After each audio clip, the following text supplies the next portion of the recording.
Bentornati carissimi spettatori, a un nuovo appuntamento meteo. Andiamo a vedere quello che succederà nel corso dei prossimi giorni, perché l'instabilità che si andrà a registrare sarà molto importante. Infatti notiamo dalla grafica il maltempo e il freddo che andrà ad esercitarsi proprio sulle regioni del sud, qualche fioccata sull'Abruzzo attorno ai 300 metri nella giornata di domenica, mentre l'instabilità sarà maggiore nella giornata di domenica, proprio con questa grafica, con la discesa dell'aria fredda che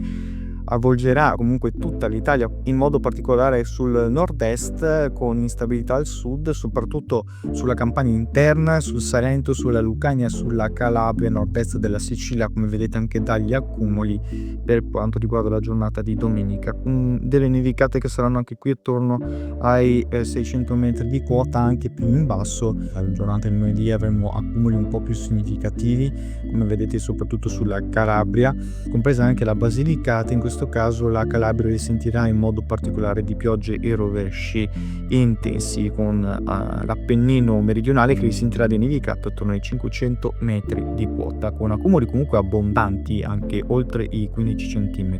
Ovviamente con questo passaggio instabile vediamo come dal punto di vista dell'anticiclone sarà presente almeno fino al 20 di gennaio. Questa è una tendenza che viene confermata da tutti quanti i centri di calcolo,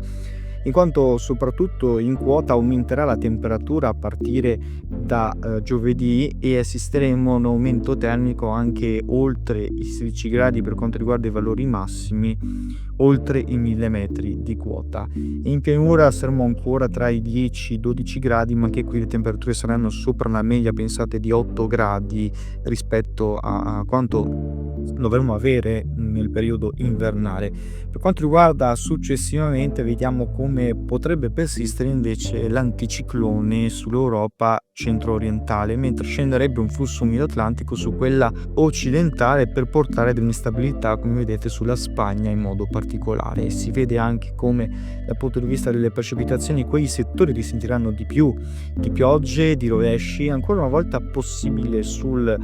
nord dell'Africa per un piccolo minimo che andrà a formarsi, assistendo quindi a un tempo comunque generalmente stabile, ancora clima secco, quindi temperature ancora sopra la media stagionale. Si vede nettamente con la grafica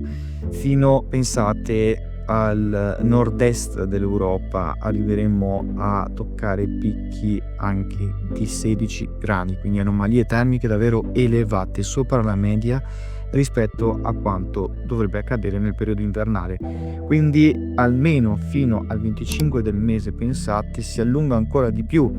la probabilità che questa ondata calda anomala possa durare a lungo sull'Italia. Per maggiori dettagli ovviamente seguite i prossimi aggiornamenti meteo.